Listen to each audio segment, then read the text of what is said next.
என்ன செய்ய போகிறோம்? நம்மளையே நிதானிப்போம், தேவனுடைய பாதத்தில் ஒப்புக் கொடுப்போம்.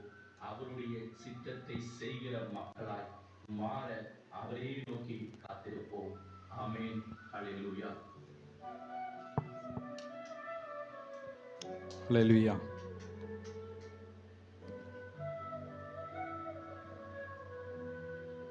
கேள்வி பகுதிக்கு போகலாமா?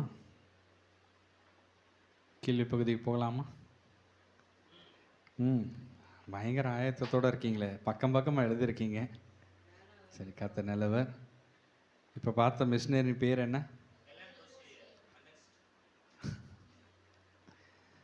சரி, இவங்க எந்த நாட்டில் ஊழியம் செய்தாங்க?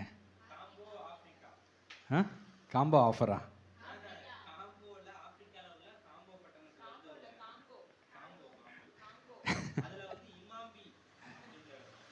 அப்படின்ற இடத்துல இமாம்பியில் ஹாஸ்பிட்டல். பெல்ஜியமில் இருக்கிறவங்க காங்கோ அந்த மக்களை வந்து அடிமைப்படுத்தியிருந்தாங்க. அவங்க விடுதலைக்காக காத்திருந்தாங்க. இந்தியா சுதந்திரம் அடைஞ்ச மாதிரி, பிரிட்டிஷ்கிட்ட இந்தியா மாட்டின மாதிரி பெல்ஜியம் கிட்ட அவங்க மாட்டியிருந்தாங்க. ஓகே, இமாம்பியில் மருத்துவமனை கட்டினாங்க. இவருக்கு உறுதுணையாக ஒரு ஊழியக்காரர் வந்தார். அவர் பேர்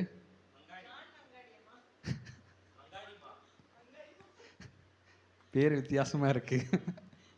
ஜான் மங்காடிமா. அந்த மங்காடிமா என்ன மொழியை கற்றுக் கொடுத்தார்கள்? ஸ்வாயின்.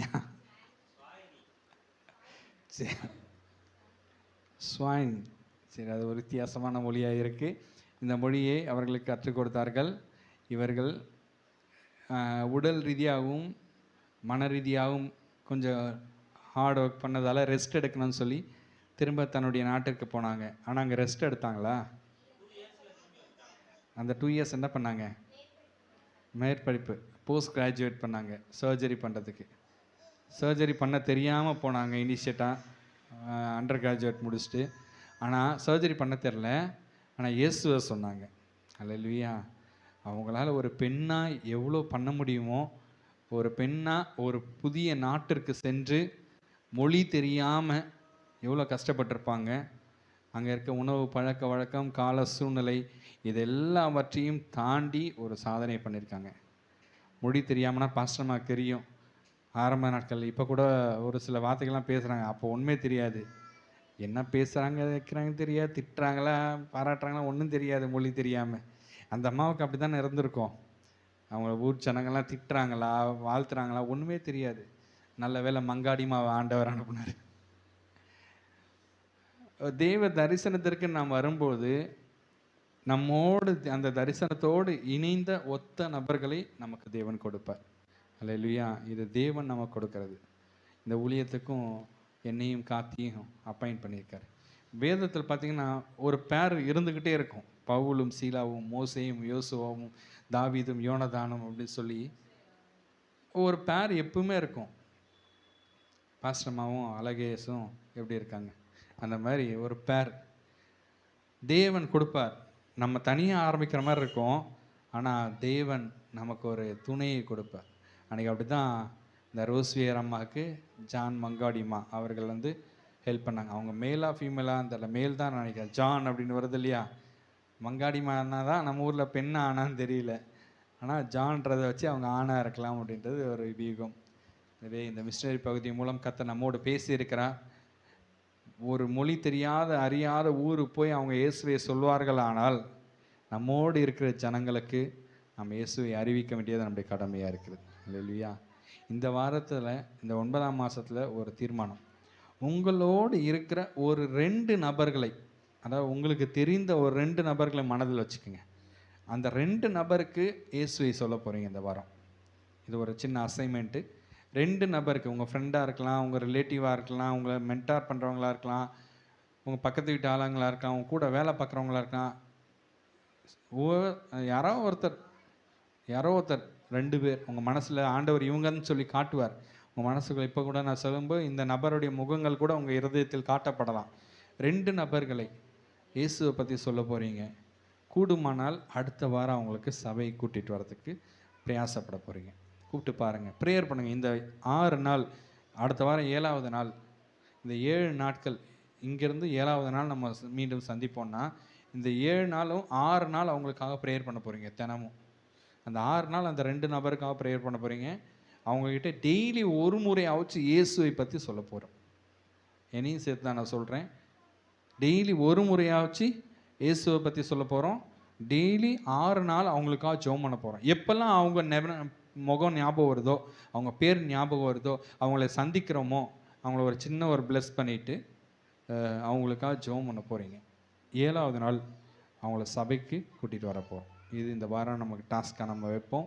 கர்த்தர் திட்டங்களை தருபவர். அல்லேலூயா. அவர் நடத்துவார்.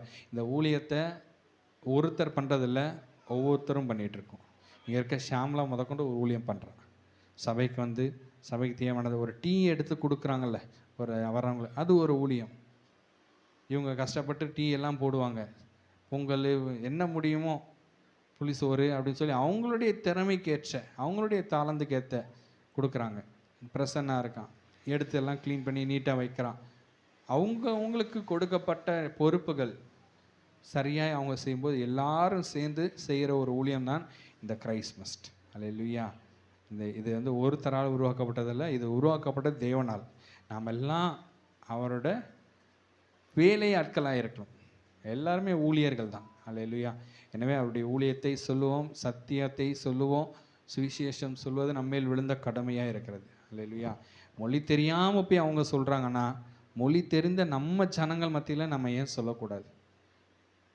சொல்ல வேண்டியது நம்ம, ரட்சிப்பு கொடுக்க வேண்டியது கர்த்தருடையது. அல்லேலூயா. எனவே கர்த்தர் நடத்துவார். இந்த வாரம் டாஸ்க் என்னது? ஆமாம், அரசியலில் காட்டுவாங்கல்ல இப்படி, அந்த மாதிரி இருக்கணும். சரிங்களா? சரி, கர்த்தர் நடத்துவார். அந்த 2 பேர் யாருன்றதையும் அந்த முகங்களை தேவன் உங்கள் இருதயத்தில் ஒவ்வொரு இருதயத்தையும் காட்டுவார், பேசுவார். ஆமென். இந்த மாதம் வாக்குத்தத்தம் என்னது? ஓகே, அது எந்த அதிகாரம்? ஓகே, கர்த்தர் ஆசீர்வதிப்பாராக. தூக்கத்தில் எழுப்பி கேட்டாலும் சொல்லணும். சரி, இன்றைக்கி செய்தி அது இல்லை. இன்றைக்கி ஒரு செய்தி ஒரு வித்தியாசமான கோணங்கள் போகும் அப்படின்றது நான் எதிர்பார்க்குறேன். எனக்கும் சேர்த்து அந்த செய்தி பயன்படும். வாசிப்போம் ஒரு வசனத்தை. நிறைய வசனங்கள் இருக்கும் இன்றைக்கி, அதனால் வேகமாக குறிப்பு எழுதிக்குங்க. உபாகமம் 21:10. உபாகமம் 21:10. நீ உன் சத்துருக்களுக்கு எதிராக யுத்தத்திற்கு புறப்பட்டு உன் தேவனாகிய கர்த்தர் அவர்களை உன் கையில் ஒப்புக்கொடுக்கிறதினால் அவர்களை சிறைபிடித்து வந்து. போதும். இந்த இடத்துல இன்னைக்கு தேவன் நமக்கு சொல்லுகிற ஒரு வார்த்தை, தலைப்பு என்னவென்றால் யுத்தத்திற்கு புறப்படு. சொல்லுங்க, பக்கத்தில் கை கொடுத்து சொல்லுங்க. நல்லா பலமாக கை கொடுத்து சொல்லணும். சும்மா அப்படி கை கொடுத்தல, பலமாக கை கொடுத்து சொல்லுங்க. ஆமாம், உள்ள 4 கேடையும் வச்சுருக்கேன், 4 தலைச்சீராக வச்சுருக்கேன், எல்லாம் ஹெல்மெட்லாம் வச்சுருக்கேன், ஷூலாம் போட்டிருக்கேன், எல்லாம் எடுத்துகிட்டு வந்து கொடுங்க அப்படின்ட்டு இல்லை. இருக்கிற வண்ணமாகவே நாம் புறப்பட போகிறோம். யுத்தத்திற்கு புறப்படு. இங்கே வசனம் சொல்லுகிறது, நீ உன் சத்துருக்களுக்கு எதிராக யுத்தத்திற்கு புறப்பட்டு. சத்துருக்களுக்கு எதிராக யாராச்சும் ஃப்ரெண்ட்ஸோட யுத்தம் பண்ணுவாங்களா? ரிலேட்டிவ்ஸோட பண்ணுவாங்களா? பிடிச்சவங்களோட பண்ணுவாங்களா? யாரோட யுத்தம் பண்ணுவாங்க? சத்துருக்களோட தான் யுத்தம் பண்ணுவாங்க. சத்துருக்கள்னா என்னது? நமக்கு பிடிக்காததை செய்கிறது, நம்ம விரும்பாததை செய்கிறவங்க, நம்ம நல்லா இருக்கக்கூடாதபடிக்கு நினைக்கிறவங்க. இவங்க தானே யார்? சத்துரு லிஸ்ட்டில் வர்றாங்க. எதிரிகள், விரோதிகள் இந்த லிஸ்ட்டில் வருவாங்க. அவங்களுக்கு எதிராக என்ன பண்ண போகிறோம்? இப்போ யுத்தம் பண்ண போகிறோம். இன்னைக்கு சத்துரு யார் அப்படின்னா மனிதர்கள் இல்லை. நல்லா தெரிஞ்சுங்க, இன்னைக்கு மனிதர்கள் உங்களுடைய சத்துரு இல்லை. என்ன, நமக்கு எதிராக பேசுகிறவங்க இருக்காங்க, நம்ம சொந்தக்காரங்க நம்ம அழிஞ்சு போகணுன்னு இருக்காங்க, நமக்கே மந்திர சூனியெல்லாம் வச்சு எல்லாம் பண்ணுறவங்களும் இருக்காங்க. அவங்க நம்மளோட விரோதிகளா அப்படின்னா அவங்க உங்களுடைய விரோதிகளோ சத்துருக்களோ கிடையாது. இந்த பூமியில் உள்ள மனுஷர்கள் யாருமே உங்களுக்கு விரோதிகள் கிடையாது. நல்லா தெரிஞ்சுக்கங்க. மனுஷர்கள் உங்களுக்கு எதிராக பேசுகிறாங்கன்னா அவங்க நாவு உங்களுக்கு எதிராக பேசுறது தான். ஆனால் இந்த மனிதர்கள், பூமியில் பிறந்த மனிதர்கள், உங்களுடைய உறவினர்களோ, உங்களுடைய நண்பர்களோ, உங்களை சுற்றி உள்ளவர்களோடோ உங்கள் வாழ்க்கை மேம்படக்கூடாது என்று நினைக்கிற எதிர்மறை எண்ணம் உள்ளவர்கள் உங்களுடைய விரோதிகள் கிடையாது. மொத்தத்தில் சொன்ன போனால் இந்த மனித இனமே உங்களுடைய விரோதிகள் கிடையாது. அப்போ சத்துருக்கள் யார்? சத்துருக்கள் யார் அப்படின்னா, அவங்களுக்குள்ள கிரியை செய்கிற சில பொல்லாத ஆவிகள். கண்களுக்கு தெரியாது, மாம்சத்தின் கண்களுக்கு தெரியாது. ஆவிக்குரிய மண்டலங்கள் நடக்கக்கூடிய ஒரு சில காரியங்கள், அமானுஷ்யங்கள். ஆனால் பேய்கள் அப்படின்னு கிடையாது, பேய்கள்லாம் இல்லை. சில ஆவிகள் என்ன செய்யணும், நமக்கு எதிராக போராடுது. அமானுஷ்யம்னா என்னன்னு சொல்லவா, பேய்கள்னா என்னன்னு சொல்லவா, தூக்கத்தின் ஆவி. காலையில் ப்ரேயருக்கு வர முடியாதபடிக்கு, எந்திரிக்க முடியாதபடிக்கு தடுக்கிறது சத்துரு. இப்போ புரியுதுங்களா? எது சத்துரு? சோம்பலின் ஆவி. ஒரு வேலையை செய்ய முடியாதபடிக்கு நம்மை தடுத்து நிப்பாட்டுது பார்த்தீங்களா? அசதியை கொண்டு வருது பார்த்தீங்களா? உடம்பு வலியை கொண்டு வருது பார்த்தீங்களா? இது பசியின் ஆவி. என்ன தின்னாலும் தின்னுக்கிட்டே இருப்பாங்க, ஆள் இப்படி தான் இருப்பாங்க. பசியின் ஆவி, வன்கண் ஆவி, பொறாமையின் ஆவி, இப்படி பல ஆவிகள். சொல்லுங்க, ஆவிகள். ஆமாம், இந்த ஆவிகள்லாம் நமக்கு சத்துருக்கள். புரியுதுங்களா? இதுதான் என்ன பண்ணனா, வாழ்க்கையை உயர்த்தாதபடிக்கு நம்மை அமுக்கி போடுது. இப்போ சொல்லுங்க, மனுஷர்கள் அப்படி அமுக்குறாங்களா? மனுஷர்கள் பேசுகிறாங்க, ஆனால் அந்த பேச்சுனால நமக்கு இதாகிடுதா? இல்லை. நம்மளா இடம் கொடுத்தா ஒரு தவறு நம்மளால் தான் நடக்குது, ஒரு பாவம் நம்மளால் தான் நடக்குது. நான் பெர்மிஷன் கொடுக்கறதால தான் அந்த சத்துரு எனக்குள்ளே வர்றான். அவன் சொல்கிறான், நீ விளங்காமல் போயிடுவ அப்படின்றான். அப்படி சொன்னான்னா நம்ம என்ன சொல்கிறோன்னா, நீ சொல்லுப்பா, நான் சுறுசுறுப்பாக இருக்கேன், நான் முன்னேறிட்டு தான் வருவேன் நான் சொல்கிறேன்னா, அவன் சொன்ன அந்த ஸ்டேட்மெண்ட் என்னை பாதிக்காது. புரியுதுங்களா? அவன் சொல்லிட்டான், அவன் கருணாக்குள்ளவன், அவன் சொல்லிட்டான். நீங்கள் சொல்லுங்கள், அவன் சொல்லிட்டான்னு சொல்லுங்கள். ஆமாம், இப்படி சொன்னீங்கன்னா அந்த ஸ்டேட்மெண்ட் நமக்கு பலிக்குது. கர்த்தருடைய வார்த்தையை சொல்லுது, அதுக்கு எதிராக செயல்படு அப்படின்னு சொல்லி இங்கே சொல்லுது இல்லையா? சத்துருக்களுக்கு எதிராக யுத்தத்திற்கு புறப்படு. இன்னைக்கு உனக்கு எதிராக சத்துரு நிற்கிறான், மனுஷன் கிடையாது. நல்லா தெரிஞ்சுக்க, இந்த உலகத்தில் உள்ள மனுஷன் உனக்கு எதிரி கிடையாது. ஒவ்வொருத்தரையும் நேசிங்க. அவன் உனக்கு விரோதமாக பேசலாம், கலகம் பண்ணலாம், என்னென்ன பண்ணலாம், ஆனால் அவன் உன்னுடைய சத்துரு கிடையாது. இந்த ஆவிக்குரிய தளத்தில் இருக்கிற சில காரியங்கள் தான் உன்னுடைய சத்துரு. இதற்கு எதிராக யுத்தத்திற்கு புறப்படு. நான் அவனை கண்ணாலேயே பார்க்க முடியல, அப்போ எப்படி நான் யுத்தத்திற்கு போக முடியும்? ஒரு மனுஷனாக இருந்தால் அவனுடைய அப்பியரன்ஸ், தோற்றம் தெரியும், அவனோட நான் யுத்தத்துக்கு போவோம், அவன் இப்படி அடித்தா நான் இப்படி தடுக்கலாம். ஆனால் கண்ணுக்கு தெரியாதவனோட நான் எப்படி யுத்தத்திற்கு போகிறது? வசனத்தை சொல்லுங்க, சூழ்நிலையை பார்த்து பேசுங்க. அல்லேலூயா. உன் தேவனாகிய கர்த்தர் அவர்களை உன் கையில் ஒப்பு கொடுக்கிறதினால் அவர்களை சிறை பிடித்து வந்து, கவனிச்சுக்கோங்க, உன் தேவனாகிய கர்த்தர் அவர்களை உன் கைகளில் ஒப்பு கொடுக்கிறதினால் உன்னால் அவங்கள அரெஸ்ட் பண்ண முடியுமா முடியாதா? தூக்கத்தை அரெஸ்ட் பண்ண முடியாதா? சோம்பலை அரெஸ்ட் பண்ண முடியுமா முடியாதா? அப்போது நம்ம ஜெபிக்காமல் சோம்பேறித்தனமாக இருக்க அரெஸ்ட் பண்ண முடியாதா? செல்ஃபோனை அரெஸ்ட் பண்ண முடியாதா? நம்மளுடைய சிந்தனைகளை அரெஸ்ட் பண்ண முடியாதா? போர் வந்துக்கிட்டு தான் இருக்கும், யுத்தம் நடந்துக்கிட்டு தான் இருக்கும்.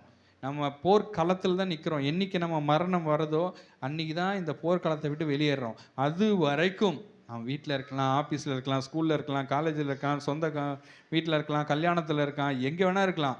ஆனால் போர் நடந்துக்கிட்டு தான் இருக்குது. ஒரு ஜாய்ஸ் மேயர் அம்மா ஒரு புத்தகம் எழுதியிருக்காங்க. அந்த புத்தகத்தின் பேர் என்ன? சிந்தனையின் போர்க்களம். சொல்லுங்க. ஆமாம், சிந்தனையில் போர் நடந்து கொண்டே இருக்குது. இதை பண்ணலாமா, அது பண்ணலாமா, இப்படி பண்ணலாமா, இங்கே போகலாமா, அங்கே போகலாமா, என்ன பண்ணலாம், இது பண்ணலாம், இப்படி சிந்தனை வந்துக்கிட்டே இருக்குது. சில எதிர்மறை சிந்தனைகள் வருது, சில நேரம் நேர்மறை சிந்தனை வருது, சில நேரம் அழக்கூடிய சிந்தனை வருது, சில நேரம் சிரிக்கக்கூடிய சிந்தனை இருக்குது, சில நேரம் ஆர்ப்பரிப்பின் சிந்தனை வருது. இது எல்லாமே ஒரு போர் நடந்துக்கிட்டே இருக்கு. இப்போ இதற்கு எதிராக நீ செயல்படணும். இதை சிறை பிடிக்க வேண்டும். என்ன பண்ணணும்? ஆமாம், பக்கத்தில் ஹைஃபை கொடுத்து அரெஸ்ட் பண்ணுங்கன்னு சொல்லுங்கள். ஆமாம், போலீஸ்காரங்க சொல்லுவாங்கள்ல அரெஸ்ட் ஹிம் அப்படின்னு சொல்லி, அந்த மாதிரி அந்த சிந்தனையை அரெஸ்ட் பண்ண போகிறோம். நமக்கு சத்துரு யாருன்னு தெரிஞ்சுருங்களே. இப்போ உங்களுக்கு சத்துரு புரிஞ்சுதா? மனுஷர்கள் சத்துரு இல்லை, அந்த பொல்லாத ஆவிகள் தான் நமக்கு சத்துருக்கள். கொட்டாவி ஆவி. நல்ல மெசேஜ் போயிட்டுருக்கோம், ஆன்னு வாயை திறந்து ஒரு கொட்டாய் விடுவாங்க பாருங்க. பாஸ்டர் ஐயா பாவம், அங்கே நம்ம சபையில் நடக்கலை, அதனால் கர்த்தருக்கு ஸ்தோத்திரம். எல்லாருமே உற்சாகமாக இருக்கீங்க. ஏன்னா ஆராதனை நேரம் வரைக்கும் உற்சாகமாக இருந்துட்டு செய்தி வேலை தேவனை இளைப்பாறுதல் தரக்கூடிய நேரமாக இருக்கும். நிறைய பேர் தூங்கிடுவாங்க. ஆனால் நம்ம சபையில் இல்லை, கர்த்தருக்கு ஸ்தோத்திரம். கொட்டாவி இதுவும் ஒரு ஆவி, நம்மை பாழாக்குகிற ஒரு ஆவி. இப்படிப்பட்ட சத்துருக்களை தேவன் நம்முடைய கைகளில் ஒப்பு கொடுத்திருக்கிறார். நம்முடைய சிந்தனையை அரெஸ்ட் பண்ணணும். புரியுதுங்களா? அரெஸ்ட் பண்ணுறதுன்னா அது தன்னோட கண்ட்ரோலில் வச்சுக்கணும். ஒரு அரெஸ்ட் பண்ண அக்யூஸ்டு போலீஸ் கஸ்டடியிலே இருப்பார். ஒரு அடிமை, சிறை பிடிக்கப்பட்ட அடிமை அந்த ராஜ்யத்திற்கு ராஜாவுக்கு உட்பட்டு இருப்பான். அவன் சொல்லுன்னா சொல்லுவான், நில்லுன்னா நிற்பான். அப்படின்ற ஒரு அடிமை. இன்னைக்கு நம்முடைய சிந்தனைகள் எப்படி இருக்கணும்னா அரெஸ்ட் பண்ணப்பட்டு இருக்க வேண்டும். நம்முடைய சிந்தனையில் தேவையில்லாத காரியங்கள் வருதா, யோசிக்க தோணுதா, இதெல்லாம் நீ அரெஸ்ட் பண்ணணும். கர்த்தர் நீ சொல்லுகிற வார்த்தை, யுத்தத்திற்கு புறப்படுனா நம்ம பாட்டு கத்தியும் அருவாளையும் எடுத்துக்கிட்டு ஹெல்மெட்டையும் ஷூவையும் போட்டுக்கிட்டு சண்டைக்கு போகிறது கிடையாது. நமக்குள் நாமே யுத்தம் நடத்தி கொண்டு இருக்கிறோம். நம்முடைய சிந்தனையோடு நாம் யுத்தம் நடத்தி கொண்டிருக்கிறோம். நம்முடைய சிந்தனையோடு ஒரு போராட்டம் நடந்து கொண்டிருக்கிறது. அந்த சிந்தனையை நீங்கள் சிறை பிடிக்க வேண்டும். தேவையில்லாத காரியங்களை சிந்திப்பதை நீங்கள் சிறை பிடிக்க வேண்டும். தேவையானவற்றை மட்டுமே அனுமதிக்க வேண்டும். உங்களுடைய சிந்தனை உங்களுக்கு கீழ்ப்பட்டிருக்க வேண்டும். மாம்சத்தின்படி உங்கள் சிந்தனை வெளிப்படாதபடிக்கு ஆவியினால் சிந்தனையை ஆளுகை செய்யப்பட வேண்டும்.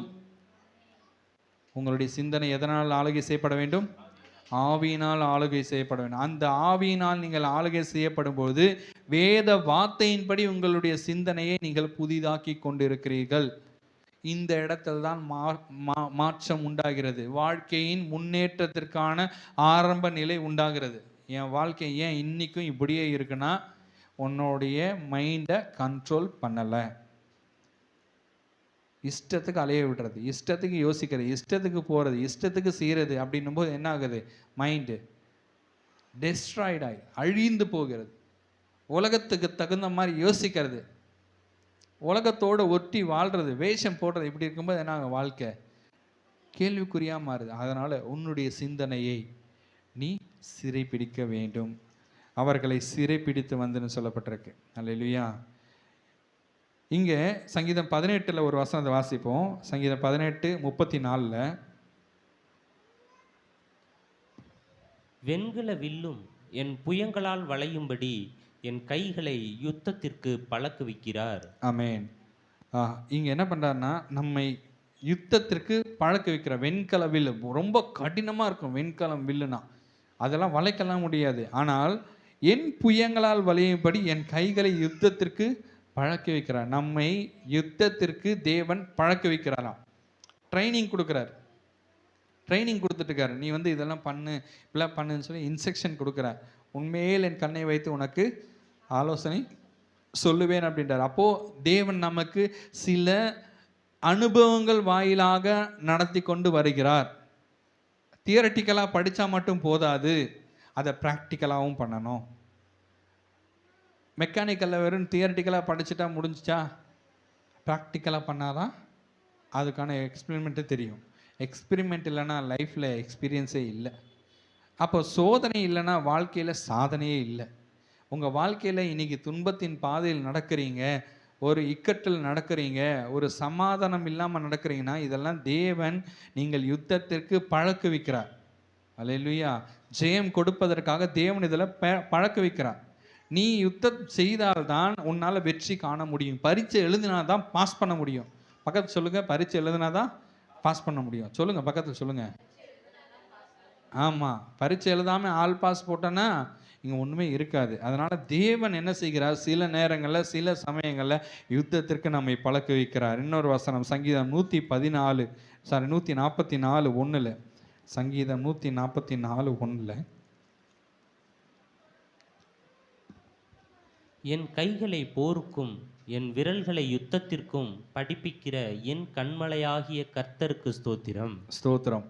யாராச்சும் ஒரு போரில் போய் நிப்பாட்டினா தேங்க்யூ ஜீசஸ்ன்னு சொல்லுவீங்களா? என்னையேப்பா இந்த இடத்துல கூப்பிட்டு வந்தீங்க, ஒரு நல்ல இடமா பார்த்து என்னை விடக்கூடாதா? போய் சண்டை அடக்கிற இடத்துல கூப்பிட்டு வந்து விட்டுருக்கீங்க. போய் இந்த குடும்பத்தில் போய் நான் வாக்கப்பட்டு வந்திருக்கேன். போய் இந்த குடும்பத்தில் போய் நான் பிறந்திருக்கேன். ஏன் தலை விதி இந்த வேலையில் வந்து சேர்ந்திருக்கேன் நம்ம சொல்கிறோம். ஆனால் அங்கே அப்படி தாவீது சொல்ல, அவர் எங்கே இருக்கிறாரு? என் கைகளை போருக்கும் என் விரல்களை யுத்தத்திற்கும் படிப்பிக்கிற என் கண்மலையாகிய கர்த்தருக்கு ஸ்தோத்திரம். நீங்கள் இருக்கிற இடத்திற்காகவும் நீங்கள் செய்கிற வேலைக்காகவும் கர்த்தருக்கு நன்றி செலுத்துகிறவர்களாகும். நீங்கள் இருக்கிற இடம் போர் நடக்கிற இடம். போர் நடக்கிற இடத்துல சொகுசாக வாழ முடியுமா? முடியாது. அங்கே கடினமான காரியங்கள் இருக்கும். காலையில் எந்திரிக்க வேண்டியிருக்கும். பயிற்சி கொடுமையாய் பண்ணப்படும். எல்லாவற்றையும் தாங்கிக் கொள்ளணும். அடிகள் படும். எல்லாவற்றையும் ஏற்றுக்கொள்ளணும். அப்போ இதெல்லாம் இந்த இடத்துல ஏன் தேவன் என்னை வச்சிருக்கிறார்? என்னை 4 வார்த்தை மேனேஜர்ஸ் திட்டுவாங்க, என்னை 4 பேர் கேள்வி கேட்குறாங்க. யார் என்னை கேள்வி கேட்குறா? நான் மட்டும் அப்படியே நானே எல்லா டிசிஷன் எடுக்கணும் அப்படின்னு நினச்சேன்னா நம்ம வளர முடியாது. அவங்க கேள்வி கேட்குறாங்க, ரைட். அந்த கேள்விக்கு நம்ம ஏன் ஆன்சர் பண்ணக்கூடாது அப்படின்னு யோசிக்கணும். அந்த கேள்விக்கு ஆன்சர் தெரியல அப்படின்னு நான் கர்த்தர் இடத்துல கேட்கணும். ஆண்டவரே, இந்த சூழ்நிலையை நான் எப்படி கடந்து செல்வது? இவங்களுக்கு நான் எப்படி உத்தரவு சொல்கிறது தெரியல ஏசப்பா, சொல்லி கொடுங்க ஏசப்பா. யுத்த களம், யுத்த வாழ்க்கை நாம் வாழ்ந்து கொண்டே இருக்கிறோம். சந்தோஷமாய் வாழ்கிற வாழ்க்கை அல்ல, தினமும் சாதிக்கிற வாழ்க்கையாக இருக்கும். சந்தோஷமாக வாழ்கிறவன் எப்படி இருப்பான்னா சோம்பேறியாக இருப்பான். அப்படியே அவன் பாட்டு படுத்துட்டு சொகுசாக கம்ஃபர்ட்டாக இருந்தானா அவன் பாட்டு என்னை தூங்க விட்டால் போதும், என்னை நாள் ஃபுல்லாக தூங்க சொன்னாலும் நான் தூங்கிட்டு இருப்பேன் அப்படின்னு வாழ்கிற வாழ்க்கை இது கிடையாது. நேரங்கள் ரொம்ப முக்கியம். அதனால் நேரத்தை பயன்படுத்துங்க. யுத்த களத்தில் நம்ம நிற்கிறோம். ஒவ்வொரு நொடியும் ரொம்ப ரொம்ப ரொம்ப ரொம்ப முக்கியமானது. நாம் ஜெயிக்கிறதுலேயே நம்மளுடைய ஃபோக்கஸ் இருக்கணும். நம்ம ரெஸ்ட் எடுக்கிறதுக்காக வரல இந்த உலகத்தில். நாம் வேலையை செய்து முடிக்கணும், தரிசனத்தை செய்து முடிக்கணும். என் கைகளை போருக்கும் என் விரல்களை யுத்தத்திற்கும் பழக்க வைக்கிற கர்த்தர். ட்ரெயின் பண்ணிக்கிட்டே இருங்க, ஷார்ப் பண்ணிகிட்டே இருங்க. உங்களுடைய ஆயுதங்களை கூர்மையாக்கி கொண்டே இருங்க. ஏன்னா யுத்தம் வரப்போகிறது. ஒரு யுத்தம் முடிஞ்சிருச்சு, அப்பா இதில் நான் ஜெயிச்சிட்டேன், எப்படியோ தட்டு தடுமாறி நான் ஜெயிச்சிட்டேன்ப்பா, ஆண்டவர் எனக்கு ஜெயம் கொடுத்தார் அப்படின்னு சொல்லி அப்பா அப்படின்னு மூச்சு விடுறதுக்கு இடமே இல்லை. யுத்தம் தான் ஜெயிச்சிட்டேனே, முடிஞ்சிச்சே. இல்லை, இந்த யுத்தத்தில் ஜெயிச்சிட்ட, அடுத்த யுத்தத்துக்கு ரெடியாகு, அடுத்த போருக்கு ரெடியாகு. வாழ்க்கையில் இப்போதான் ஒரு பிரச்சனை புயல் அடித்தது, திரும்ப இன்னொரு பிரச்சனையா, திரும்ப இன்னொரு பிரச்சனையா, இப்படியே ஒவ்வொரு பிரச்சனையை கடந்துக்கிட்டே வந்தால் என் வாழ்க்கை என்ன ஆகிறது? வாழ்க்கை முழுவதும் உபத்திரவம் உண்டு. வாழ்க்கை முழுவதும் உபத்திரவம் உண்டு. ஒரு போர் முடிந்த பிறகு இன்னொரு போர் தொடங்க போகிறது. இதை விட பெரிய போர், அந்த போர் முடிந்த விட அதை விட பெரிய போர் உருவாக போகிறது. புயல் அடித்து கொண்டே இருக்கும். ஆனால் அந்த புயலை சமாளித்து கொண்டே போவதற்கு தேவன் பலன் தருவார். அல்லேலூயா. பாஸ்டர்மா சொல்லுவாங்க, மதுரையில் மட்டும் நேரம் போகிறதே தெரிய மாட்டேங்குது. இப்போ தான் விடியுது, திடீர்னு பார்த்தா பொழுது போயிடுது, இப்படியே வாரம் வந்துடுது, இந்தாந்தான் ஞாயிற்றுக்கிழமை வந்துடுது, இந்தாந்தான் 1ஆம் தேதி வந்துடுது அப்படின்னு சொல்லும். நாள் ஓடிக்கிட்டே இருக்கு, வேகமாக ஓடுது. ஆனால் கர்த்தர் நமக்கு செய்ய கொடுத்த வேலையை நாம் சரியாய் செய்து முடிக்கணும். 3 மணி நேரம் தான் எக்ஸாம் பரீட்சை பப்ளிக் நேரத்தில். அந்த 3 மணி நேரத்துக்குள்ளே உங்களால் எத்தனை பேப்பர் எழுத முடியுமோ எழுதிக்கிங்க. பாஸ் ஆகுறேன், 100 மார்க் எடுக்கிறேன், நிறைய பேப்பர் எழுதுகிறான். அதே 3 மணி நேரத்தை வீணடிக்கிறவனு இருக்கான். 50 மார்க் எடுக்கிறவனு அதே கூட்டத்தில் இருக்கான். 100 மார்க் எடுக்குது சென்டமாகி சாதனை பண்ணுறவனு அந்த 3 மணி நேரம், 3 மணி நேரத்துக்குள்ளே எவ்வளோ முடியுமோ அவ்வளோத்தையும் நீ அனுபவிச்சுக்கோ. கொடுக்கப்பட்டது ஒரு வாழ்க்கை. இந்த ஒரு வாழ்க்கையில் நீ உனக்காக வாழ போறியா, கர்த்தருக்காக வாழ போறியா, உன் வேலைக்காக வாழ போறியா, ஊழியத்தை செய்ய போகிறியா? கர்த்தர் உன் கையில் கொடுத்துட்டார், அதிகாரத்தை உன் கையில் கொடுத்துட்டார். யுத்தம் நடந்து கொண்டிருக்கிறது. உன் வாழ்க்கையில் நடக்குது, உன் வேலையில் நடக்குது, உன் ஊழியத்தில் நடக்குது. இந்த உலகத்தில் நீ சர்வே பண்ண யுத்தத்தில் தான் சர்வே பண்ணணும். யுத்தம் இல்லாமல் வாழ்க்கை இல்லை. பிறந்ததுலேருந்து யுத்தம் பண்ணிக்கொண்டே இருக்கு. ஆனால் என்ன, தனிமையாய் போராடலை. நல்லா தெரிஞ்சுங்க, நான் தனிமையாய் நீங்கள் போராடுனதில் கர்த்தர் உங்களோடு இருக்கிறார். கர்த்தர் உங்களை பழக்க வைக்கிறார். கர்த்தர் உனக்கு முன்னே போகிறார். கர்த்தர் உன் தடைகளை உடைத்து போகிறார். அல்லேலூயா. எனவே நீ தனிமையா இல்லை, நிழலாய் கூட வருகிறார். இஸ்ரவேலை காக்கிற உறங்குவதில்லை தூங்குவதில்லைன்னு சொல்லப்பட்டிருக்கு. எந்த வாதையும் எந்த பொல்லாப்பும் உனக்கு நேரிடாது. நீ யுத்தத்தில் தான் இருக்க, ஆனால் ஒரு தீங்கும் உன்னை அணுகாது. விசுவாசிக்கிறீங்களா? ஆமென் சொல்லுங்களேன். யுத்தத்தில் தான் இருக்கீங்க, ஒரு சேதாரத்தையும் கர்த்தர் உங்களுக்கு விட மாட்டார். ஆனாலும் யுத்தத்திலே ஏன் ஆண்டவர் விடணும்? பழக்க வைக்கிறார். போராட்டங்களை சமாளிப்பதற்கு தேவன் திராணியை கொடுக்கிறார். திராணியை கொடுக்கிறார். திராணிக்கு மேலாய் சோதிக்கப்பட ஒரு நாளும் விடமாட்டார். பாருங்கள, திராணிக்கு மேலாக சோதிக்கப்பட ஒரு நாளும் விடமாட்டார்.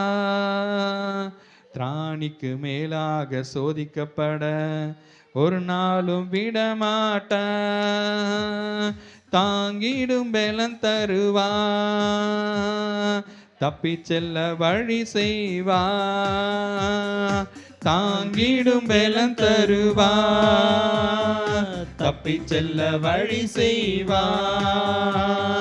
கலங்கிடவே வேண்டாம், கலங்கிடவே வேண்டாம், கலங்கிடவே வேண்டாம், கலங்கிடவே வேண்டாம். இயேசு கைவிட மாட்டார். ஆமென். நம் இயேசு கைவிட மாட்டார். அல்லேலூயா. இயேசு கைவிட மாட்டார். எல்லா யுத்தத்திலும் கரம் பிடித்து நடத்துவார். அல்லேலூயா. ஆனால் இன்னைக்கு நிறைய குடும்பங்கள் என்ன ஆகுது தெரியுமா? அந்த யுத்தத்தில் மூழ்கி போயிடுது. மூழ்கி போயிடு யுத்தத்தின் சத்தம் தான் அதிகமாக இருக்கு, இரைச்சலின் சத்தம் அதிகமாக இருக்கு. ஆர்ப்பரிப்பின் ஜெயதொனின்றது அது வேற. ஆனால் தோத்து போறவனுடைய சத்தம் எப்படி இருக்கும்? மடிந்து போறவனுடைய சத்தம் எப்படி இருக்கும்? சிறைப்பிடிக்கப்படுகிறவனுடைய சத்தம் எப்படி இருக்கும்? இப்படி தான் ஒவ்வொரு குடும்பங்களும் இன்னைக்கு இருக்கு. கர்த்தர் யுத்தத்தில் நாம் நிற்கிறோம். கர்த்தர் யுத்தத்தில் நம்ம நடத்துகிறார், பழக்க வைக்கிறார், வெற்றியும் நமக்கு எழுதி வச்சிட்டார். இந்த யுத்தத்தில் ஜெயிக்க போகிறது யாரு? நீ தான் அப்படின்னு சொல்லி. ஆனால் யுத்தத்தில் எல்லா தேவையும் சந்திக்கிறார். ஆனால் இன்னைக்கு என்னன்னா, யுத்தத்தை பார்த்து பயப்படுகிறோம். வாழ்க்கையில் ஒரு போராட்டத்தை பார்த்து பயப்படுகிறோம். எல்லாம் நல்லா படிச்சிருக்காங்க, நாலேஜ் இருக்கு, நிறைய படிக்கிறாங்க, மாஸ்டர் டிகிரி பண்ணுறாங்க, பிஹெச்டி பண்ணுறாங்க, நிறைய டாக்டரேட் வாங்குறாங்க, நிறைய ஜேர்னல்ஸ் பப்ளிஷ் பண்ணுறாங்க. இந்த மாதிரி நிறைய இருக்காங்க, நல்ல செலிபிரிட்டியாக இருக்காங்க, டேலண்ட்ஸ் நிறைய இருக்குது, பாடுறாங்க, மியூசிக் பண்ணுறாங்க, எல்லாம் திறமைகளை வளர்த்து கொண்டு தாளந்துகளை வளர்த்து கொண்டிருக்காங்க. ஆனால் ஞானம் கேள்விக்குறியாக இருக்கு. ஒவ்வொரு குடும்பங்களையும் ஒவ்வொரு வாலிபர்களுக்குள்ளேயும் ஞானம் குறைவாக இருக்குது, அறிவு இருக்குது. டாக்டர்ஸ் நிறைய பேர் வந்துட்டாங்க, இன்ஜினியர்ஸ் நிறைய பேர் வந்துட்டாங்க, கவர்மெண்ட் ஜாப்ஸ் நிறைய பேர் வந்துட்டாங்க, ஹையர் போஸ்டிங்லாம் நிறைய பேர் வந்துட்டாங்க, ஏர்ன் பண்ணுறவங்க நிறைய இருக்காங்க. பட் லைஃப் ஏமாந்துடுறாங்க, யுத்தத்தில் மாட்டிக்கிறாங்க, யுத்தத்தில் மிதிக்கப்படுறாங்க. இன்னைக்கு ஜனங்களுக்குள்ள ஞானம் இல்லை, தேவனை தேடுகிற பயபக்தி இல்லை.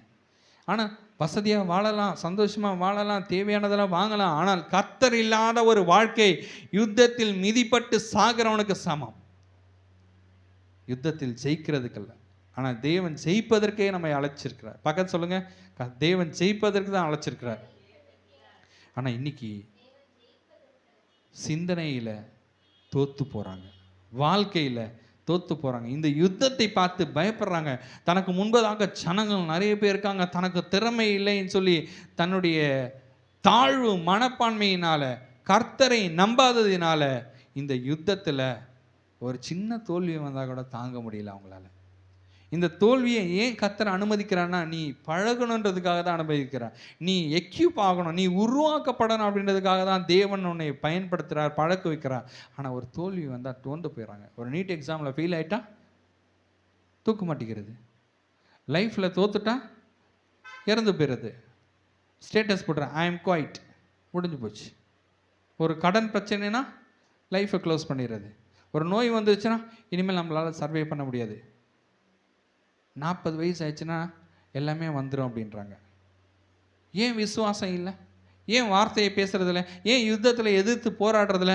ஏன் யுத்தத்தில் எதிரான சூழ்நிலையில் சிறைப்படுத்த முடியல? காரணம் என்ன? அவங்களுக்குள்ள தேவனுடைய வார்த்தை இல்லை. அதனால் தன் குடும்பத்துக்குள்ள அந்த யுத்தத்தை அலோவ் பண்ணுறாங்க. வாசிப்போம் ஒரு வசனம். எரேமியா 50:22 ஒரு வசனம் இருக்கு.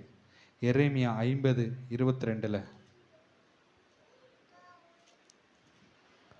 தேசத்திலே யுத்தத்தின் சத்தமும் மகா சங்காரமும் உண்டு. ஆமாம், வசனம் சொல்லுது, தேசத்தில் யுத்தத்தின் சத்தமும் மகா சங்காரம். சங்காரம் என்னது? Destroy, vanish. தேசம் என்னது? வாழ்க்கை. வாழ்க்கையில் இன்னைக்கு எல்லாருடைய வாழ்க்கையில் எப்படி இருக்கு? யுத்தம் நடந்து கொண்டு இருக்கிறது. அப்பாவும் பிள்ளையும் பேச மாட்டாங்க, அம்மாக்கும் பொண்ணுக்கும் சண்டை, அக்கா தங்கச்சிகளுக்குள்ள சண்டை, அண்ணன் தம்பிகளுக்குள்ள வாய்க்கா தகராறு, கணவன் மனைவிக்குள்ள பிரச்சனை, கொலைகள், உறவுகளுக்குள்ள ரத்த உறவுகளுக்குள்ள கொலைகள் பண்றாங்க. சின்ன அற்ப காரியங்கள் உலகத்தில் நடந்துட்டு இருக்கு. டெய்லி நியூஸ்ல தேவையில்லாத உறவுகளுக்கான கொலைகள் இதெல்லாம் நடக்குது. யுத்தத்தில், அதாவது தேசத்தில் யுத்தமும் சங்காரமும் நடந்து கொண்டிருக்கிற இன்னைக்கு. காரணம் என்ன? அவங்களுக்குள்ள தேவனுடைய வார்த்தை இல்லை. தான் யுத்த காலத்தில் தான் வாழ்க்கையே இருக்கிறது என்பதை அவர்கள் புரிந்து கொள்ளலை. ஐயோ எனக்கு இந்த பிரச்சனை, ஐயோ இவன் எதிராக வர்றான், இவனை க்ளோஸ் பண்ணிட்டா முடிச்சு. ஏன்? தங்களுக்கான அறிவு இல்லை, ஆனால் படிச்சிருக்கான். இப்போ கூட ஒரு கொலை நடந்தது இல்லையா, கேஸ்ட் பிரச்சனையில். படிச்சிருக்காங்க, கம்யூனிட்டி கேஸ்ட் படிச்சிருக்காங்க, அறிவு இருக்கு, பட் ஞானம் இல்லை. சமம், மனிதர்கள் சமம் அப்படின்றது தெரியல. சங்காரம் நடந்து கொண்டிருக்க ஒவ்வொரு குடும்பங்களில். யாருக்கு இந்த வெளிப்பாடு புரியுதோ அவங்க தன்னுடைய குடும்பத்தை பாதுகாத்து கொள்கிறாங்க. தேவன் இந்த வெளிப்பாட்டை இந்த நேரத்தில் கொடுத்து கொண்டிருக்கிறார். இந்த திருச்சபை நேசிக்கிறதால தேவன் சொல்கிறார், யுத்தத்தில் போருக்கு பழக்குவிக்கிற கர்த்தர். அல்லேலூயா. உங்களை பழக்குவிக்கிறார், உங்களை தப்பிக்கொள்ள போக்கை தருவார், உங்களுக்கு திராணியை கொடுப்பார், சமாளிப்பதற்கு எல்லாவற்றையும் தேவன் தருவார். வசனம் சொல்லுது, திராணிக்கு மேலே சோதிக்கப்பட விட மாட்டார். இத்தனை காரியங்கள் எனக்கு இருக்கு. இப்போ நான் நினைக்கலாம், ஐயோ எனக்கு ஊழியம் இருக்கு, எனக்கு பிஸ்னஸ் இருக்கு, எனக்கு ஃபேமிலி இருக்கு, என்னோட பர்சனல் லைஃப் இருக்கு, இவ்வளவா. சில நேரத்தில் சோர்வும் வருது. ஆனாலும் தேவன் பலன் தருகிறார். விடமாட்டேன். எல்லாவற்றையும் என் தேவனால் சேனைக்குள் பாய்வேன், மதிலை தாண்டுவேன். கர்த்தர் என் கூட இருக்காருங்க, கர்த்தர் நடத்துறார், கர்த்தர் அனுமதிக்கிறார். நான் எங்க கூட தான் போறேன், அவ்வளோதான், கூட நிற்கிறேன். இந்த வாரம் யோசிச்சா எனக்கே நேற்றுலாம் கொஞ்சம் கதி கலங்கிட்டுருச்சு. ட்ராவல் இந்த வாரம் 5 நாளுமே ட்ரெயினில் தான் தூங்க போகிறேன். எங்கேயுமே ஹோட்டல்ஸ் ரூம்ஸ் எதுவுமே கிடையாது. 5 நாளுமே ட்ராவல் ட்ரெயினில் தான். ஒரு 7-8 ட்ரெயின் டிக்கெட்டு புக் பண்ணியாச்சு, ஒரு 4-5 ஃப்ளைட்டில் டிக்கெட் புக் பண்ணியாச்சு. ஒவ்வொரு நாள் காலையில் பறக்கிறது, இறங்குறது, நாள் ஃபுல்லாக சுற்றுறது, நைட்டு ட்ரெயினில் ஏறுறது, போகிறது, அடுத்த நாள் பறக்கிறது, இறக்குறது. இப்படியே அடுத்த வாரம் சண்டே இந்த 9 மணிக்கு ப்ரேயருக்கு 8:30 மணிக்கு நான் ஏர்போர்ட்டில் மதுரையில் இறங்குறேன். அரை மணி நேரத்தில் நேராக இங்கே வந்துடுவேன். இந்த ஒரு வாரமும் இந்தியா ஃபுல்லாக சுற்றுறேன். யோசிச்சாவே ஒரு மாதிரி கதி கலங்கச்சு. ஆனால் கர்த்தர் நடத்துவார். பிளான் பக்காவாக போடுறதுக்கு கர்த்தர் தருவார். ஒரு ஆப் ஒன்று வந்திருக்கு, ChatGPT. அந்த ஆப்கிட்ட நம்ம கேட்கலாம், நான் இந்த மும்பை, குஜராத், டெல்லி போகிறேன், போயிட்டு மதுரைக்கு ரிட்டர்ன் வரணும் ஞாயிற்றுக்கிழமை அப்படின்னு சொல்லி மனுஷங்கிட்ட பேசாமல் பேசிட்டு எனக்கு ஒரு பிளான் கொடு அப்படின்னா அதை அழகாக ஷெட்யூல் பண்ணி இந்த மணிக்கு இந்த ஃப்ளைட்டை பிடிங்க, அங்கே போங்க, இங்கே போங்கன்னு சொல்லுது. ஆனால் மனுஷன் கண்டுபிடிச்ச அதுவே இவ்வளோ பிளான் தரும்போது கர்த்தரிடத்துல போய் ஜெபம் பண்ணா கர்த்தர் நேர்த்தியாக எல்லா பிளானையும் தருவார். அல்லேலூயா. நம்ம வாழ்க்கையிலையும் இன்னைக்கு என்ன ஆகிடுதுன்னா, போயிட்டு எலக்ட்ரானிக்ட இல்லைன்னா போயிட்டு தேவையில்லாத காரியங்கள்கிட்ட போய் ஆலோசனை கேட்டுட்ருக்கோம். ஆனால் நம்முடைய ஆலோசனை எல்லாம் இந்த வேதத்தில் இருக்குது. வாழ்க்கைக்கு தேவையான ஆலோசனை, யுத்தத்தில் ஜெயிப்பதற்கு ஆலோசனை, ஜெயம் எடுப்பதற்கு ஆலோசனை இந்த வேதத்தில் இருக்குது. ஆனால் இந்த வேதத்தை நேசிக்கிறதுக்கு யாருக்கும் பிடிக்கல இன்னைக்கு. அல்லேலூயா. இன்னைக்கு இதை நேசிக்கிறவங்க வாழ்க்கையில் ஜெயிச்சிடுறாங்க. இதை கையில் சுமக்கிறவங்க, எந்த கையில், லெஃப்டா ரைட்டா இல்லை, வாழ்க்கையில் சுமக்கிறவங்க. என்ன கை? வாழ்க்கை. லெஃப்ட் கையில் ரைட்டு கையில் வாழ்க்கையில் சுமக்கிறவங்க ஜெயிச்சிருவாங்க.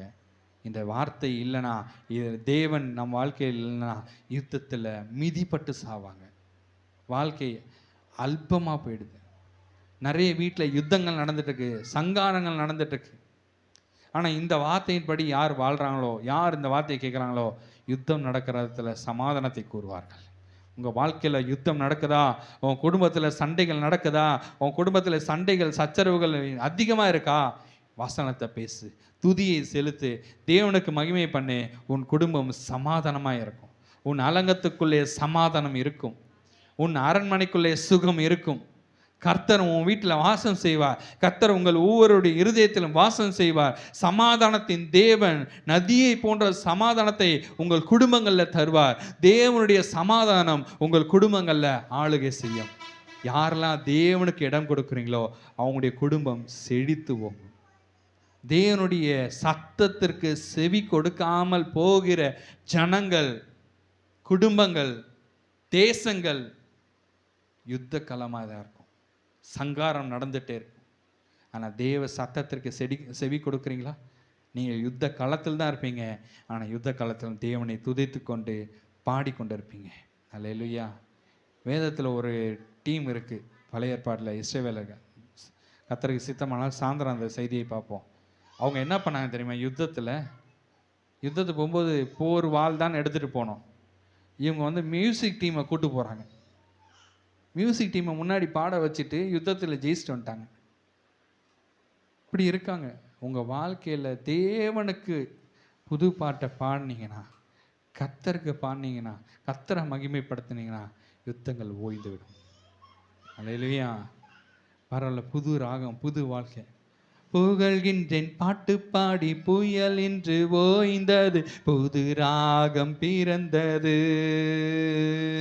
புகழ்கின்றேன் பாட்டு பாடி புயல் இன்று ஓய்ந்தது, புது ராகம் பிறந்தது. நன்றியப்பா நல்லவரே, இன்றும் என்றும் வல்லவரே. நன்றியப்பா நல்லவரே, இன்றும் என்றும் வல்லவரே, இன்றும் என்றும் வல்லவரே. அல்லேலூயா. புயல் அடிச்சுக்கிட்டே இருக்கோங்க, கடல் கொந்தளிச்சுட்டே இருக்கும். வாழ்க்கை படகுல இயேசு இருக்கிறார். பயப்படவே தேவையில்லை. அல்லேலூயா. நிறைய குடும்பத்தில் யுத்தத்தின் சத்தம் கேட்டுக்கொண்டிருக்கு. இயேசுவை நம்பி இருக்க உங்க குடும்பத்தில் சமாதானத்தின் சந்தோஷத்தின் கொண்டாட்டம் உன் குடும்பத்தில் இருக்கும். ஆமென். ஒவ்வொரு நாளும் பாட்டு பாடலாம். குதூகலம் கொண்டாட்டமே இயேசுவின் சன்னிதானத்தில், குதூகலம் கொண்டாட்டமே இயேசுவின் சன்னிதானத்தில், ஆனந்தம் ஆனந்தமே என் நண்பரின் திருப்பாதத்தில், ஆனந்தம் ஆனந்தமே என் நண்பரின் திருப்பாதத்தில், குதூகலம் கொண்டாட்டமே இயேசுவின் சன்னிதானத்தில். அல்லேலூயா. அல்லேலூயா. உங்க வீட்டில் குதூகல கொண்டாட்ட சத்தம் கேட்கணும் அப்படின்னா, யுத்த காலத்திலேயே இந்த பாடல் தொனி கேட்கணும் அப்படின்னா, தேவ வார்த்தையை விசுவாசிங்க, கர்த்தரை விசுவாசிங்க, கர்த்தரை நம்பி வாழுங்க. கர்த்தர் உங்கள் யுத்த காலத்தையும் மகிழ்ச்சியின் கம்பீரத்தின் ஜெயதுனி கூட்டமாய் மாற்றுவார். அல்லேலூயா. இன்னைக்கு நேரமாயிடுச்சு, இன்னும் நிறைய வார்த்தைகள் இருக்கு. ஆனால் இந்த வார்த்தையோட சொல்லி முடிக்கிறேன். இதோட தொடர்ச்சி தேவனு சித்தமான சாத்திரம் ஆராதனை பார்ப்போம். யுத்த காலம் ஒவ்வொருடைய வாழ்க்கையில் நடந்து கொண்டிருக்கிறது. ஒவ்வொருடைய மனசுலையும் யுத்தம் நடந்து கொண்டிருக்கிறது. இந்த யுத்தத்தில் நீங்கள் ஜெயிக்க வேண்டுமானால் யுத்தத்தில் தப்பிக்க முடியாது. நல்லா தெரிஞ்சுங்க, யுத்தத்தில் தப்பிக்க முடியாது. இந்த உலகத்தில் வாழ்கிற நாட்கள் எல்லாம் உபத்திரவம் உண்டு, யுத்தம் உண்டு, போராட்டம் உண்டு. இதில் தப்பித்து வெளியேற முடியாது. இந்த யுத்தத்தை செய்து கொண்டே தான் இருக்க வேண்டும். ஒன்று யுத்தத்தில் செத்து மடிய வேண்டும், தோத்து போகணும், பின்வாங்கி போகணும். இதுதான் ஒரு வழி. இல்லைன்னா யுத்தத்தில் எதிர்த்து நின்று தேவன் வைத்த அந்த வெற்றியின் கனியை நாம் பறிக்க வேண்டும். தேவன் அந்த வெற்றியின் கனியை பறிக்க வேண்டும் என்று நாம் நினைத்தோமானால் தேவன் நம்மை கரம் பிடித்து நடத்துவார். இல்லை இதெல்லாம் என்னால் முடியாதுங்கன்னு சொன்னோன்னா நம்ம வாழ்க்கையை குவைட் பண்ணிட்டு போகணும். இன்றைக்கி நிறைய பேர் இந்த செகண்ட் ஆப்ஷன் தான் சூஸ் பண்ணுறாங்க. என்னால் முடியாதுங்க, இந்த குடும்பத்தில் என்னால் போர் அடிக்க முடியாது, நான் சொல்கிறது அவங்க புரிஞ்சிக்க மாட்டுறாங்க, எவ்வளவோ சொல்லி பார்த்துட்டேன், அவங்க என்னை புரிஞ்சிக்கவே இல்லை. இப்படி தன்னை புரிந்து கொள்ள வேண்டும், தன்னுடையதை நியாயப்படுத்த வேண்டும், தான் செய்வது சரி என்பதை அவர்கள் அறிந்து கொள்ள வேண்டும் அப்படின்ற தன்னுடையது அப்படின்னு நினைக்கிறாங்க. ஆனால் அவங்களுடைய பாயிண்ட் ஆஃப் வியூவில் போய் பாருங்கள், நாம் அவருக்கு ஏற்ற மாதிரி மாற வேண்டும். அல்லேலூயா. ஒரு கணவன் மனைவிக்கு எப்படி இருக்கணும்னா, எனக்கு பிடிச்ச மாதிரி வரணும்னு நினைக்காதீங்க, அவங்களுக்கு பிடிச்ச மாதிரி நான் மாறணும். மனைவியும் அவங்களுக்கு பிடிச்ச மாதிரி நான் மாறணும். அன்பின் பரிமாற்றம் இருந்து கொண்டே இருக்க வேண்டும். அன்பின் பரிமாற்றம் இருந்து கொண்டே இருக்க வேண்டும். அப்படி இருந்தால் தான் வாழ்க்கையை வெற்றியாக போக முடியும். ஒருவருக்கு ஒரு விட்டு கொடுத்துட்டு இருங்க, ஒருவருக்கு ஒரு உதவி செய்யுங்க, வாழ்க்கை உயர்த்தப்படும். ஆனால் உலகம் என்ன தெரியுமா சொல்லும், நீ எல்லாத்தையும் கொடுத்துட்டு இருந்தாண்ணா, இருக்கிறதெல்லாம் போட்டுகிட்டே இருந்தாண்ணா, ஆற்றுல போட்டாலும் அளந்து போடு உலகம் சொல்லுது. ஆனால் வசனம் என்ன தெரியுமா சொல்லுது, வாரி இறைத்தும் விருத்தி அடைவார் உண்டு. அல்லேலூயா. எந்த ஃபார்முலாவை சூஸ் பண்ண போகிறீங்க? a² + b² = 2ab ஏதோ வரும் மேக்ஸில், அந்த ஃபார்முலா மாதிரி 2 ஃபார்முலா. ஆற்றுல போட்டால் அளந்து போடுன்றது ஒரு ஃபார்முலா, வாரி இறைத்தும் விருத்தி அடைவாரும் உண்டுன்ற ஃபார்முலா. எந்த ஃபார்முலாவை நம்ம ஃபாலோ பண்ண போகிறோம்? கர்த்தருடைய வார்த்தையின்படி நடப்போமானால் பஞ்சம் இல்லை. அல்லேலூயா. களஞ்சியங்கள் பூரணமாய் நிரம்பும். கர்த்தர் உன்னை ஆசீர்வதிப்பார். உன் ஆலைகளில் திராட்சரசம் புரண்டோடும் வழிந்தோடும். நீர்க்கால்கள் ஓரமாய் நடப்பட்ட மரம் போல நீ செழித்திருப்பாய். அளந்து போடுறவனுக்கு அவன் அளவுக்கிற அளவின்படியே அவனுக்கும் அளக்கப்படும். எனவே கர்த்தருடைய சித்தப்படி நாம் வாழுவோம். யுத்த களத்தில் தைரியமாய் நிற்போம். தேவன் நம்மோடு இருக்கிறார். ஜெயதுனி, ஆர்ப்பரிப்பின் ஜெயதுனி தேவன் நமக்கு உண்டாக்குவார். ஹல்லேலூயா. நாம் முழங்கால் படியிடுமா? சத்துருக்களை சிறைப்பிடிக்க போகிறோம். இன்னைக்கு நம்முடைய எண்ணங்களை சிறைப்பிடிக்க போகிறோம். என்னென்ன காரியங்கள்லாம் நம்மை வளராதபடிக்கு தடுக்கிறதோ அதெல்லாம் சிறைப்பிடிக்க போகிறோம். பயம், முன்னாடி வந்து நிற்கணும்னா பயம், மைக்கை பிடிக்கணும்னா பயம், 4 பேர் முன்னாடி பேசணும்னா பயம், தயக்கம், என்ன நினச்சிருவாங்களோ அப்படின்ற தயக்கம், எல்லாவற்றையும் இன்னைக்கு சிறைப்பிடிக்க போகிறோம். கர்த்தர் சமூகத்தில் ஒப்பு கொடுக்குறீங்களா? உங்களுடைய எல்லா சிறையிருப்பையும் தேவன் மாற்றப் போகிறார். நீங்கள் சிறைப்பிடிக்க போகிறீங்க. கர்த்தர் கரத்தில் ஒப்பு கொடுங்க. ஏசப்பா, உமக்காய் நான் எழும்பி பிரகாசிக்கணும்னு நினைக்கிறேன். ஆனால் ஆண்டவரே, எனக்குள்ள பயம், எனக்குள்ள தயக்கம். ஏசப்பா, என்னை ஒப்பு கொடுக்கிறேன். என் சத்துருக்களை ஆண்டவரே நான் சிறை பிடிக்கணும். ஏசப்பா, சத்துருக்கள் முன்பதாக நான் அவமானப்படக்கூடாது. சத்துருக்கள் முன்பதாக நீர் பந்தியை ஆயத்தப்படுத்தி தலையை எண்ணெயினால் அபிஷேகம் பண்ணுகிற கர்த்தர். சத்துருக்கள் முன்பதாக வெட்கப்பட்டு போகாதபடி செய்கிறவர் ஏசப்பா. என் தலையை உயர்த்துகிறவர். ஆண்டவரே, எனக்குள்ளே எழும்புகிற இந்த போராட்டங்கள், இந்த அவிசுவாசியங்கள், இதெல்லாம் நான் சிறைப்பிடிக்கணும் ஏசப்பா. நான் வளர்ந்துருவேனா? நான் முன்னேறிடுவேனா? இருக்கிற சூழ்நிலையை பார்த்தா அப்படி தெரியலையே அப்படின்னு அவிசுவாசம் வருதா?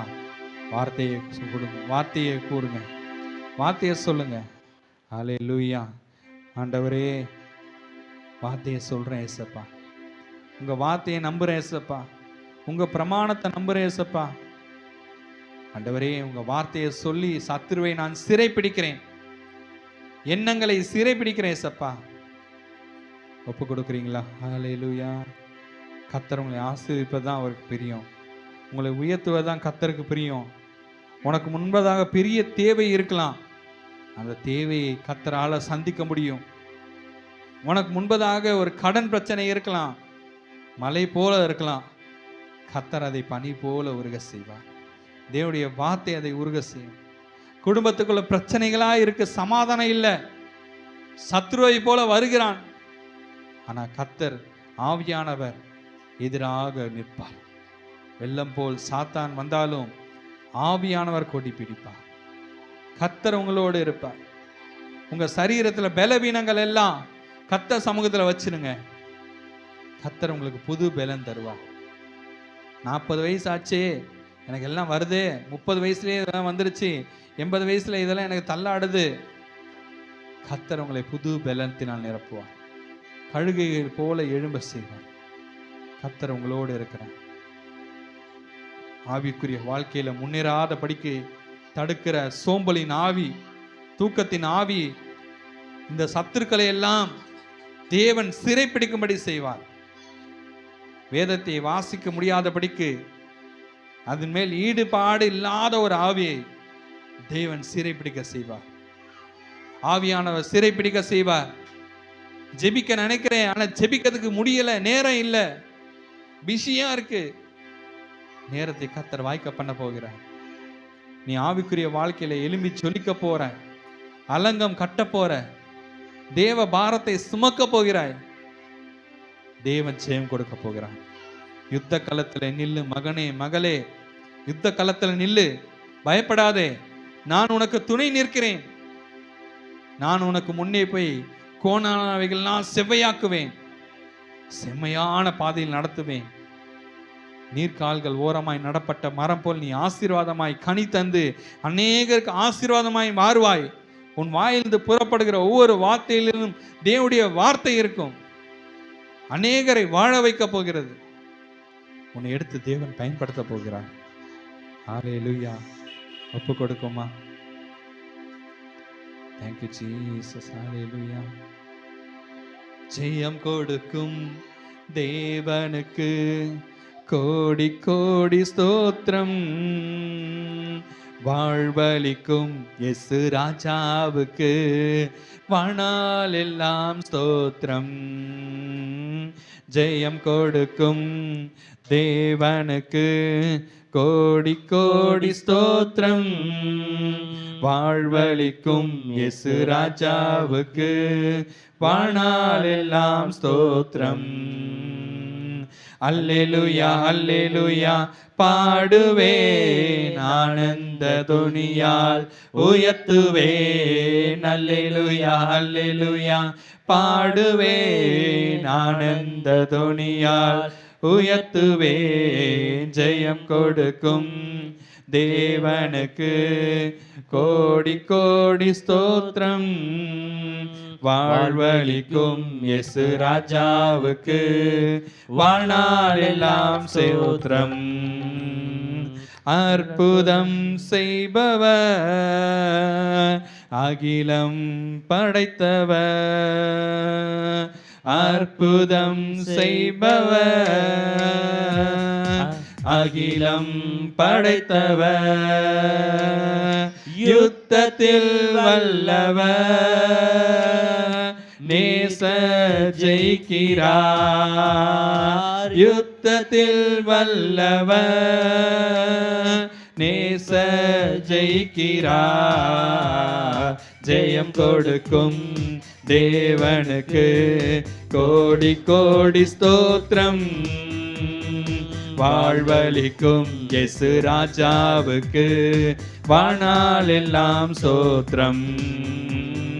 ஜெயம் கொடுக்கும் தேவனுக்கு கோடி கோடி ஸ்தோத்திரம். வாழ்வளிக்கும் இயேசு ராஜாவுக்கு வாழ்நாள் எல்லாம் ஸ்தோத்திரம். அல்லேலூயா. நாம் தேவனை நோக்கி பார்த்து ஜெபிப்போமா? கர்த்தர் ஜெயம் கொடுப்பவர். உங்கள் வாழ்க்கையில், உங்களுடைய வாழ்க்கையில் வருகிற எல்லா யுத்தத்திற்கும் புயல்களுக்கும் தேவன் உங்களுக்கு நீங்களாக்கி பாதுகாப்பு அரணாய் இருந்து தேவன் உங்களுக்கு ஜெயம் கொடுப்பாராக. நாம் தலைகளை தாழ்த்தி ஜெபிப்போம்.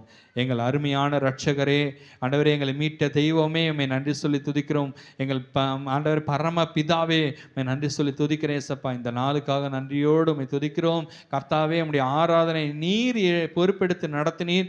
நீர் ஆண்டவரே எங்கள் மூலம் மகிமைப்பட்டீரே சப்பா. உம்முடைய பிரசனத்தினால் நிரம்பினீர் சப்பா. ஆண்டவருடைய வார்த்தையை கொண்டு பேசினீர். யுத்த காலத்தில் நாங்கள் நிற்கும் போதும் பயப்பட மாட்டோம். கர்த்தர் நீர் எங்களோடு இருந்து ஜெயம் கொடுப்பதற்காக நன்றி. யுத்தத்தில் வல்லவர், பராக்கிரமம் செய்கிறவர் ஆண்டவரே. இந்த திருச்சபை பிள்ளைகளுடைய வாழ்க்கையில நீர் ஒரு அற்புதத்தை செய்வீராக ஏசப்பா. ஆண்டவர் எதிர்பார்க்கிற காரியங்களை நிறைவேற்றுவீராக. உடைய சமூகத்தில் ஒப்புக் கொடுக்கிறோம் ஆண்டவர். வந்த ஒவ்வொரு பிள்ளைகளையும் ஆண்டவர் தேவ ஆசீர்வாதம் நிறைந்திருப்பதாக சொல்லி ஜெபிக்கிறேன். ஆண்டவரை மாலை நேரத்தில் நடக்கிற ஆராதனை நம்முடைய கரத்தில் ஒப்புக் கொடுக்கிறேன். தேவனே நீர் ஆளுகை செய்யும், அசைவாடும் உடைய கரத்தில் ஆண்டவரை நாங்கள் பொறுப்பெடுத்து ஜெபிக்கிறோம். இயேசுவின் நாமத்தில் ஆண்டவரை வேண்டிக் கொள்கிறோம் எங்கள் நல்ல பிதாவே, ஆமென். என் ஆத்துமாவே கர்த்தரை ஸ்தோத்திரி, என் முழு உள்ளமே அவர் பரிசுத்த நாமத்தை ஸ்தோத்திரி. என் ஆத்துமாவே கர்த்தரை ஸ்தோத்திரி. அவர் செய்த சகல காரியங்களையும் மறவாதே. ஆமேன், ஆமேன். நம்முடைய கர்த்தராய் இருக்கிற இயேசு கிறிஸ்துவின் கிருபையும் பிதாவாகிய தேவனுடைய அன்பும் பரிசுத்த ஆவியானவரின் அன்யோன்யம் ஐக்கியமும் நாம் யுத்த காலத்தில் இருக்கிற ஒவ்வொரு நொடியும் இருந்து சதா காலம் காத்து வழி நடத்துவதாக. ஆமேன், ஆமேன். கர்த்தர் உங்களை ஆசீர்வதிப்பாராக. God bless you all. Praise the Lord. Praise the Lord. Praise the Lord.